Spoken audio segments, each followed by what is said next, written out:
அடியனுக்கு ஆண்டவரே நேரத்தை கொடுத்த கிருபைக்காக உங்களுக்கு நான் நன்றி செலுத்துகிறேன். ஈஸ்வரா, இந்த இடத்தில் நாங்கள் தகுதியான பாத்திரங்களாக என்று நாங்கள் எண்ணுவது கூட இல்லை ஆண்டவரே. ஆனால் தகப்பனே, உமது சித்தம் பிரகாரமாக ஆண்டவரே இந்த நாலு நேரத்தில் நான் நின்று கொண்டிருக்கிறேன். ஈஸ்வரா, பேச போவது நீங்கள் அல்ல, உங்கள் மத்தியில் இடைப்படுகிற பரிசுத்தாவே என்று மீண்டும் சொல்லுங்கள். ஆமாம் தகப்பனே, என்னை முழுமையாக இந்த இடத்தில் ஆண்டவரை மறித்து நீங்க வெளிப்படும்படி நாங்கள் ஜெபிக்கிறோம். காரியங்களை குறித்து நீங்க பேசுங்க. எதுவும் நான் மாமிச ரீதியில் நான் பேசாதபடி அப்பா வேதத்தின் பிரகாரமாக தேவனோட வார்த்தைகளை ஆண்டவரை இசப்பா நான் கரெக்டா நான் தியானிக்கும்படி நீர் ஆண்டவருக்கு ஞானத்தை கொடுங்க ஆண்டவரே. உங்களுடைய கருத்தினால் எல்லாவற்றும் நான் ஒப்புக் கொடுக்கிறேன். இசப்பா அந்த இடத்துல ஆண்டவரே நீங்க தான் ஆண்டவரை பெருகணும். நான் முழுவதுமாக அந்த இடத்தில் சிறுக்கி கொண்டிருக்கிறேன் ஆண்டவரே.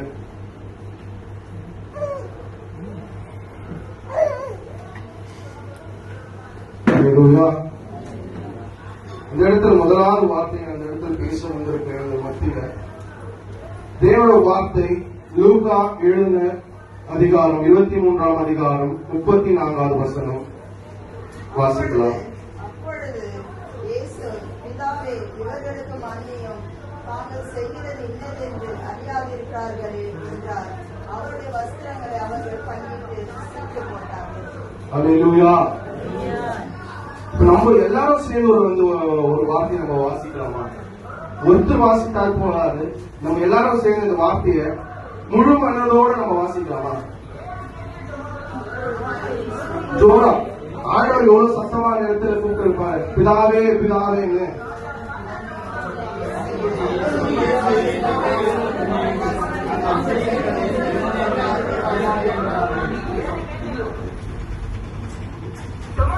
இப்ப நம்ம பார்க்கும்போது ஆண்டவர் நம்ம பிதாவே இவர்களை மன்னியும், இவர்கள் என்ன செய்கிறது என்று அறியாமல் செய்கிறார் என்று ஒரு மிக வேதனையான நிலைமை ஆண்டவர் அவர்களை பார்த்து சொன்னாரு இல்லையா? ஆண்டவரே முழுவதுமா ரத்தம் முழுவதுமா உடம்பு முழுவதுமா சொட்டு சொட்டாக ஒழுகி கொண்டிருந்த ரத்தத்துல ரத்தம் ஒழுகி போன பின்பும் அந்த தண்ணி வர நிலைமையிலும் இவர்களை மன்னியும் என்று சொல்லும் போது அவரோட மனசு எப்படி இருக்குது பார்க்கலாமா? நம்ம மனுஷனா நம்ம என்ன பண்ணுவோம்னா, நம்மள யாராவது ஒரு இடத்துல நம்ம அடிச்சுட்டாலும் சரி, நம்மள யாராவது நம்ம திட்டாலும் சரி, நம்ம என்ன செய்வோம், அவங்களை மன்னிக்கிறதுக்கு நமக்கு அந்த மனசே இருக்காது. ஆனா ஆண்டவர் பார்க்கும்போது அதுதான் சொல்றாங்க, நம்மளாம் மாமிசத்தினால் உருவாகின பிள்ளைகள். ஆனா ஆண்டவர் வந்துட்டு பிதாவின் இடத்துல வந்த ஒரு பிள்ளை இல்லையா? அவரோட ஸ்பெஷலான கேரக்டர் தானே. ஆனா நம்ம வந்துட்டு நம்ம மனசு இருக்கா, நம்ம யாராவது நம்ம இப்ப நம்ம திட்டாலும் சரி, நம்ம யாராவது நம்ம அடிச்சுட்டாலும் சரி, நம்ம என்ன பண்றோம், ஐயோ இவங்க அவங்களை விடக்கூடாது, நம்ம வந்துட்டு இவங்களை விடாம இவங்க நம்ம துருத்தி எப்படியாவது இவங்களை பழிவாங்கன்ற எண்ணம் நம்மளுக்கு அது நம்ம பிறப்புல இருக்குதுன்னு நான் சுவாசிக்கிறேன். ஏன்னு பார்க்கும்போது ஒரு சிறு குழந்தை இடத்துல கூட அந்த இப்போ ஒரு 2வது பிள்ளை அவங்க பிறக்கும் போது அந்த பிள்ளைக்கு வந்துட்டு அது ஒரு குறும்புன்னு ஒண்ணு வரும். ஆனா ஆண்டவர் வந்துட்டு அவ்வளவு பேர் மனுஷன் ஆகிட்டு கூட நம்ம அவரு அவ்வளவு அடிச்சிட்ட பின்பு கூட ஆனா அவர் வந்துட்டு அந்த இடத்துல என்னத்துக்கான வார்த்தையை சொல்லுகிறாருன்னா, நம்ம ஐசையா சாப்டர் 53:12 படிக்கலாங்களா? ஐசையா 53 அதிகாரம் 12 வசனம்.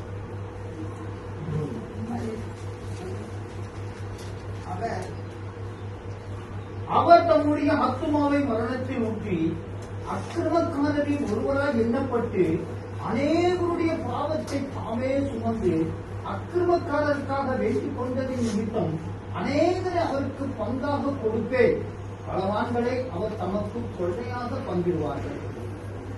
இந்த இடத்தில் பார்க்கும்போது ஆண்டவர் நம்ம என்ன சொல்றாருன்னா, அவரு நம்மளோட பாவத்தை வந்துட்டு நம்மளுக்கு முன்னாடி அவர் நம்ம உருவாக்கு முன்பாவே அவர் பாவத்தை நம்ம சுமந்து விட்டார்.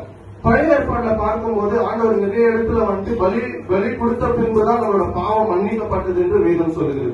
ஒரு ஆடு பலியும் சரி, ஒரு ஏதாவது ஒரு சிறு பலியை கொடுத்தாதான் நம்மளோட பாவம் மன்னிக்கப்படும். ஆனா ஆண்டவர் வந்துட்டு அவரோட சரீரமே நம்மளுக்காக பலியாக கொடுத்தார். ஏன் பார்க்கும்போது பிதாவின் இடத்துல அவர் வந்து நம்மளுக்காக வந்தார் இல்லையா? நம்மளோட ஆண்டவர் நம்ம என்ன செய்யறாருன்னா, நம்மளோட ஜபத்தை அவரோட சீஷர்கள் ஆண்டவரே நாங்க என்ன ஜபம் செய்யணும் என்று சொல்லும் போது ஆண்டவர் ஒரு ஜபம் கற்றுக் கொடுக்கிறார். அந்த ஜபத்தை நம்ம எல்லாரும் வாசிக்கலாமா? லூக்கா 11 அதிகாரம் 1 வசனம் 4 வசனம் வரைக்கும் வாசிக்கலாம்.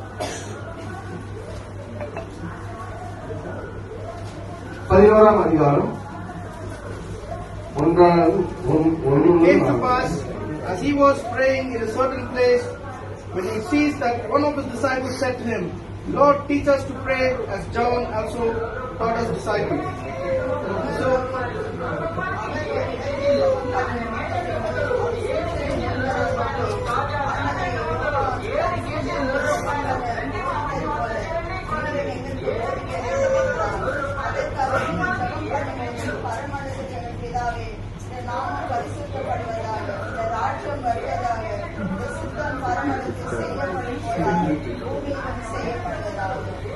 இந்த ஜபம் நம்ம எல்லாம் எங்க கேட்டிருக்கோம்? நம்மளோட ஸ்கூல்ல என்ன பண்ணுவோம்? நம்ம ஃபர்ஸ்ட் பிரேயர் இதுதான் சொல்லி கொடுத்துருக்காங்க. Our Father who art in heaven, hallowed be thy name. அந்த ஜபத்தை நம்ம வந்துட்டு நம்ம சிறு வயதுல இருந்து அந்த ஜபத்தை வந்துட்டு இப்ப நான் வந்துட்டு சிறு வயதுல ஒரு இந்து குடும்பத்தில் இருக்கும் போதும் நான் படிச்சது எல்லாமே வந்துட்டு கிறிஸ்டியானிட்டி ஸ்கூல்ல தான். அந்த இடத்துல முதல் பிரேயர் வந்து என்ன பண்ணுவாங்க? Our Father தான் சொல்லி கொடுப்பாங்க. அந்த இடத்துல என்னன்னு பார்க்கும்போது forgiveness ஆண்டவர் வந்துட்டு அவர் சீஷர்கள் மத்தியிலும் அந்த forgiveness பத்தி ஆண்டவர் ஏன் அந்த forgiveness ஏன்னா நம்மளுக்குள்ள அந்த forgiveness நம்மளோட இல்லைன்னா நம்மளோட வாழ்க்கை ஒரு நேரத்துக்கு என்ன ஆயிருக்கும்னு தெரியாது. நம்மளோட வாழ்க்கை வந்துட்டு பொறாமையா போயிருக்கலாம், நமக்கு எப்படியாவது நம்ம வந்து கீழே விழுந்துட்டு இருக்கலாம். ஆனா ஆண்டவர் அந்த சீஷர்கள் மத்தியிலும் சரி ஒவ்வொருத்தர் மத்தியிலும் நம்மளோட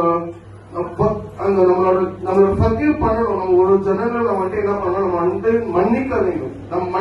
அந்த ஆண்டவர் வந்து அதனாலதான் அவரு ஐதேயா சாப்டர் சொல்லும் போது என்ன சொல்றாங்கன்னா அதோட வார்த்தையை வந்து ஃபுல்ஃபில் பண்ணார். அந்த இடத்துல ஃபுல்ஃபில் பண்ணும்போது அதே மாதிரி நம்மளோட வாழ்க்கையில நம்ம என்ன பண்ணணும்? நம்ம ஒவ்வொரு நாளும் நம்மளை பகைக்கிறவங்களும் சரி, நம்மளை கீழே தள்ளுவர்களும் சரி, அவங்க நம்ம வந்து என்ன செய்யணும்னா நம்ம மன்னிக்க செய்ய வேண்டுமா?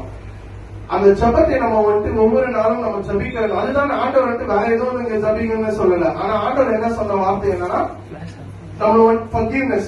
அந்த forgiveness வந்துட்டு மிக முக்கியமானது என்று வேதம் சொல்லுகிறது. அதேபடி சங்கீதம் 22ஆம் அதிகாரம் 18ஆம் வசனம் வாசிக்கலாம். என் வஸ்திரங்களை தங்களுக்குள்ளே பங்கிட்டு என் உடையின் பேரில் சீட்டு போடுகிறார்கள்.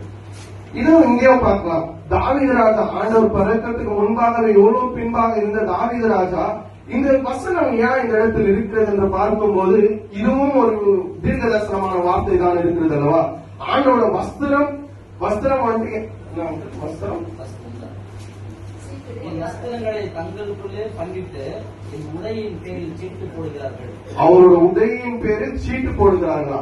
அப்போ எவ்வளவு பேரு தேவன் ராஜனாக இருக்கிறாங்க. அவர் எவ்வளவு அதிசயம் செய்திருக்காங்க, அவர் எவ்வளவு ஒரு அற்புதங்கள் செய்திருக்கிறாரு. அவரோட 3 வருஷம் ஊழிய காலங்களை பார்க்கும்போது அவர் செய்யாத அற்புதமே இல்லை. செத்தவர்கள் உயிரோடு எழுப்பினாரு, மரித்து கண் பார்வை அடையாதவர்கள் பார்வை கொடுத்தாரு, நடக்க முடியாதவர்கள் நடக்க வைத்தாரு. இவ்வளவு காரியங்களை செய்த தேவனை ஆனா அந்த இடத்துல அந்த பிள்ளைகள் வந்து அவரு எவ்வளவு தூஷணமாக விட்டு விட்டாங்க. அந்த இடத்துல தேவனே இவ்வளவு ஒரு வேதனையாக இருந்திருப்பார். அவர் கண்ணீரோட இருந்திருப்பார். என்னோட ஜனங்கள் என்னை இவ்வளவு கூட என்ன நம்பலையே. ஆனா நம்ம என்ன பண்ணுவோம்? ஆண்டவர் வந்து அப்ப கூட நம்மளுக்காக தான் மன்னிங்க பிதாவின் இடத்துல கேட்கிறாங்கன்னா அப்ப நம்ம இவ்வளவு ஒரு ஸ்பெஷலான பிள்ளைகள் இல்லவா? சோ நம்ம என்ன பண்ணணும்? அந்த இடத்துல பார்க்கும்போது 2 கல்லர்கள் கூட ஆண்டோட தொங்கிக் கொண்டிருந்தார்களாம். அந்த கல்லர்கள் கூட ஒரு கல்லர் வந்துட்டு ஆண்டோரை மறுதளித்தாங்க. ஆனா ஒரு கல்லர் வந்து ஆண்டவரே நீங்க இந்த நாளில் ஆண்டவர் எங்க பரதேசத்தில் நினைத்துக் கொள்வாய் என்று சொல்லும் போது ஆண்டவர் அந்த இடத்துல அந்த கல்லர் எவ்வளவு பாவங்கள் செய்திருப்பான். ஆனாலும் அந்த இடத்துல ஒரு forgiveness. அதுதான் சொல்றேன், நம்ம எவ்வளவு பாவங்கள் செய்திருக்கலாம். ஆனா தேவன் வந்து நம்ம ஒவ்வொரு நாளும் நம்மளை மன்னித்துக் கொண்டுதான் இருக்கிறார். நம்ம மன்னிக்காம நம்ம இருந்தோம்னா நம்ம இடத்துல நின்று கொண்டிருக்கிறோம் என்றால் கூட நம்மளுக்கு நிச்சயம் இல்லை. ஏன் பார்க்கும்போது பாவத்தின் சம்பளம் மரணம் என்று வேதம் சொல்லுகிறது இல்லையா? நம்ம பாவத்தை வந்து தேவன் வந்து பிதாவின் இடத்தில் பரிந்து பேசிக்கொண்டேதான் இருக்கிறானா. ஏன்னு சொல்லும் போது நம்ம இன்னும் இந்த உலகத்தில் நம்ம நரகத்துக்கு போகிறதுக்கு ஆண்டோட சித்தம் இல்லை. நம்ம எல்லாருமே என்ன பண்ணணும்? ஆண்டோட இடத்துல ஒப்பு கொடுக்கும் போது அவரோட நம்ம பாவங்களை வந்து அனுதினமும் நம்ம என்ன செய்யணும்னா அறிக்கை செய்து கொண்டே இருக்கும் போது நம்மளுக்கு மன்னித்து கொண்டேதான் இருக்கிறார். ஆனா நம்ம ரொம்ப நெக்லிஜென்ஸா ஒரு வாழ்க்கையை நம்ம வாழ்ந்து கொண்டு இருக்கிறோம். நம்ம ஏன் பார்க்கும்போது நம்ம ஜனங்களை வந்து ஒவ்வொரு நாளும் எப்படி சொல்றதுன்னா தேவன நாமம் ஒவ்வொரு நாளும் நம்ம தூஷித்துக் கொண்டுதான் இருக்கிறோம். எந்த இடத்துல நம்ம தூஷித்துக் கொண்டு இருக்கிறோம்னா, பிற ஜாதிகள் மத்தியில அவங்க ஒரு சாட்சியாக நம்ம நிற்கிறோம் என்றால் அது ஒரு கேள்விக்குறியாக தான் இருக்கிறோம். ஃபார் எக்ஸாம்பிள், நான்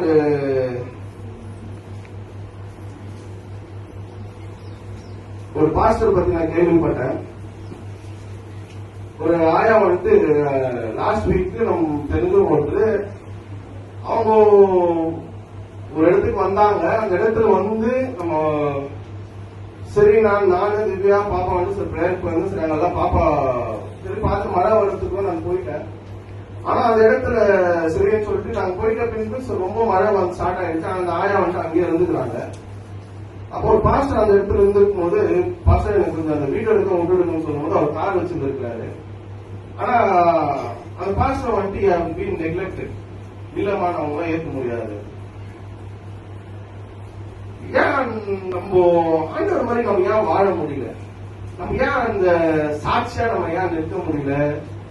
தேவன் நம்ம எக்ஸாம்பிள் இல்லையா? நான் அந்த வார்த்தை அந்த பாட்டிகள் கேட்கும் போது இப்படி பண்ணிட்டாருப்பா அவரு, ரொம்ப மழை வந்துச்சு, எல்லாம் நடக்க போக முடியல அந்த சேத்துல, சரி எனக்கு வீட்டாளர் விட்டுடுங்க சொல்லும் போது பாஸ்டர் இல்ல. அட்லீஸ்ட் நம்ம ஒரு நார்மலான மனுஷன் என்ன பண்ணுவான், அட்லீஸ்ட் அந்த மழை இறங்கி சரி வாமா கார் கலைதான போது நான் எரிஞ்சு விட்டுறேன் சொல்றதுக்கு அந்த ஊழியக்காரருக்கும் மனசு இல்லை. ஆனா ஆண்டவரோட மனசு பார்க்கும்போது அவர் அடிக்கும் போதும் நம்மளை மன்னிக்க அவருக்கு வல்லமை உண்டு இல்லையா? ஆனா நம்ம ஜனங்க என்னன்னா இவ்வளோ ஒரு கெட்ட வாழ்க்கை நம்ம வாழ்ந்து கொண்டிருக்கோம். கொஞ்சம் நம்ம சிந்திச்ச பார்த்தா நம்ம என்ன வாழ்ந்து கொண்டிருக்கோம் வாழ்க்கைன்னு பார்க்கும்போது நம்ம ஒண்ணுமே இல்லை. So we have to commit ourselves to Lord. This last days, we are into last days, sure. Because நம்ம தேவன வார்த்தைகள் ஒவ்வொரு காரியங்களும் நிறைவேறி கொண்டிருக்கிறது. தேவனோட கடைசி காலத்தில் காரியங்கள் நிறைவேறி கொண்டிருக்கிறது. நம்ம என்ன இன்னும் செய்து கொண்டிருக்கிறோம் என்றால் அது ஒரு கேள்விக்குறியாக தான் இருக்கிறோம். தேவனுக்காக நம்ம என்ன செய்திருக்கிறோம்? தேவனுக்காக இன்னும் என்ன செய்து கொண்டிருக்கிறோம்? தேவனோட வருகைக்காக நம்ம ஆயத்தமாக இருக்கிறோமா? தேவனோட வார்த்தைகளுக்காக நம்ம ஆயத்தமாக இருக்கிறோமா? எதுவும் நம்ம இன்னும் நம்மள ஆயத்தப்படவில்லை. அதுதான் மிக முக்கியமானது. நம்ம வருடம் இந்த வார்த்தைகளை நம்ம தியானிக்கிறோம் சரி, ஆனால் நம்ம தேவனுக்கு பின்பாக இந்த வார்த்தைகளுக்கு பின்பாக நம்ம ஒரு வருட காலமாக நம்ம வாழறோமா? இல்ல. ஒவ்வொரு நாளும் நம்ம பொய் சொல்லுறோம். ஒவ்வொரு நாளும் இச்சையோட நம்ம ஏதாவது ஒரு சூழ்நிலை நம்ம இச்சையாக வாழ்கிறோம். ஆனா தேவன் நமக்காக ஏன் இன்னும் பரிந்து பேசிக் கொண்டிருக்கிறார்? கொஞ்சம் சிந்திச்சு பாருங்க. தேவனோட வருகை மிக சமீபமாக இருக்கிறது. தேவனோட வார்த்தையும் அது பொய் சொல்கிற வார்த்தைகள் இல்ல. அவர் எழுத வைத்த ஒவ்வொரு வார்த்தைகளும் நிறைவேறி கொண்டிருக்கிறது. யுத்தத்தின் செய்திகளும் கேட்டுக் கொண்டிருக்கிறோம். பஞ்சத்தின் காலங்களும் பார்த்து விட்டோம். அதேபடி நம்ம கொள்ளை நோய்களும் நாங்கள் பார்த்து விட்டோம். ஆனால் தேவனோட வார்த்தை நான் வரப்போகிறேன் என்று சொல்ல வார்த்தை அது நிறைவேறப்படும். விசுவாசிகள் தேவனோட வருகை இந்த நாளில் இருக்கும் என்றால் நீங்கள் ஆயத்தமாக இருக்கிறீர்களா என்று ஒரு நிமிடம் நீங்கள் நினைத்து பாருங்கள். நம்ம இதுக்காக நம்ம ஆயத்தப்பட வேண்டும் ஜனங்களே. நம்ம ஒவ்வொரு நாளும் நம்ம ஆயத்தப்படுத்திக் கொண்டேதான் இருக்கிறோம். பரலோக ராஜ்யம் மிக சமீபமாக இருக்கிறது. பரலோக ராஜ்யனுக்கு இந்த சமீபமான காலத்தில் அது ரொம்ப எனக்கு உறுதி கொண்டே இருக்குது. இந்த பரலோக ராஜ்யத்தை குறித்து ஒரு பாரமாவே இருக்குது என்னோட வாழ்க்கையில. அவனோட வருகை இருந்தால் என்னோட ஜனங்கள் எடுத்துக்கொள்ள வேண்டும். இன்னும் என்னோட குடும்பம் ரட்சிக்கப்படவில்லை. இன்னும் அநேக நண்பர்கள் ரட்சிக்கப்படவில்லை. ஆனால் தேவன நாமம் மகிமைப்பட வேண்டும். தேவன வருகைக்காக ஆயத்தப்பட வேண்டும். இந்த வாய்ப்பு கொடுத்த என்னோட சபைக்காகவும் என்னோட ஊழியக்காரர்களுக்காகவும் இந்த தேவனுக்காகவும் நான் நன்றி செலுத்துகிறேன். ஆமென்.